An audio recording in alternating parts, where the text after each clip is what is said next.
Goeiedag beste kijkers en luisteraars van Culture TV. Welkom bij een nieuwe aflevering van Nieuws van Vandaag. De datum van vandaag is zondag 7 juni 2026. Mijn naam is Ayush Gurdial, uw verslaggever voor vandaag. Weinerman bezoekt PLOF en BGP en benadrukt belang van nationale ontwikkeling.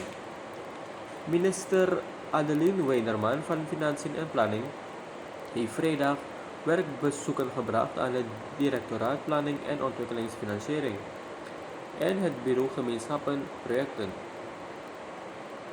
De bezoeken stonden in het teken van kennismaking, informatieuitwisseling en het verkrijgen van meer inzicht in de werkzaamheden, uitdagingen en toekomstplannen van deze organisaties. Tijdens haar bezoek aan het directoraat PLOF kreeg de minister een uitgebreide presentatie over de dagelijkse werkzaamheden, behaalde resultaten en lopende hervormingen binnen de organisatie. DAOB en FAO ondersteunen imkers in Mungo met oog op nieuwe marktkansen. Het Directoraat Agrarische Ontwikkeling Binnenland van het ministerie van Regionale Ontwikkeling en de Voedsel- en Landbouworganisatie van de Verenigde Naties hebben 10 imkers ondersteund in het kader van de mini-landbouwers die in Mungo wordt gehouden.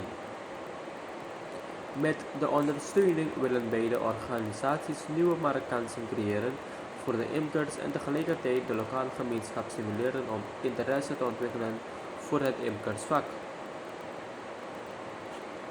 Op donderdag 4 juni namen Roy Tini van Buurmeester Tini en voorzitter van de Honey Cluster en Shivangi Mahabali van Stichting Adelis Golden Honey namens de 10 imkers verschillende werkattributen in ontvangst. De materialen zijn bedoeld om de deelnemers in staat te stellen zich professioneel te presenteren tijdens de mini-landbouwbeurs en zo nieuwe klanten te bereiken en zakelijke mogelijkheden te verkennen. Woning aan Robijnstraat volledig afgebrand, bedledige bewoner naar het ziekenhuis. Een woning aan de Romeinstraat in het politieresort Geersvlei is zondag volledig door brand verwoest. Bij het incident werd een bedledige bewoner uit het pand gehaald en voor medische behandeling overgebracht naar het academische ziekenhuis Paramaribo. Volgens de eerste informatie kon de bewoner tijdig uit de brandende woning worden gered. De man had echter last van ademhalingsproblemen als gevolg van de brand en werd daarom met een ambulance afgevoerd naar de spoedeisende hulp van het ziekenhuis. Charoy School leert over duurzame visserij tijdens bezoek aan CVH's. De leerlingen van de Charoy School hebben een kijkje achter de schermen gekregen bij de centrale van Vissershaven in Suriname.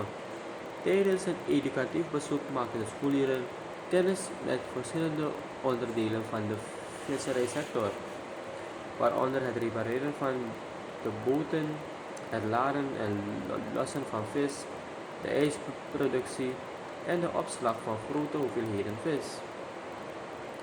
De activiteit werd georganiseerd door het directoraat Visserij van het ministerie van Landbouw, Veeteelt en Visserij in samenwerking met CVH. Het bezoek vond plaats in het kader van de Internationale Dag tegen illegale visserij, die jaarlijks op 5 juni wordt herdacht. De leerlingen kregen uitleg over de werkzaamheden in de vissershaven, het onderhoud van vissersvaartuigen, de verwerking van vis en het belang van de visserijsector voor de Surinaamse economie. Florentino Perez wint presidentsverkiezingen Real Madrid. Florentino Perez heeft de presidentsverkiezingen van Real Madrid gewonnen. Volgens de peilingen van diverse Spaanse media heeft de 79-jarige voorzitter concurrent Enrique Riquelme met een ruime marge afgetroefd. Volgens de laatste peiling van Marca kan Perez rekenen op ongeveer 65% van de stemmen. Riquelme ontving de overige 35%. De exacte percentages worden bekend als de officiële telling later vannacht geweest is. Beide heren voeren de afgelopen weken veel campagne om stemmen voor zich te winnen. Zowel Perez als Riquelme maakten aan socio's allerlei verkiezingsbeloften.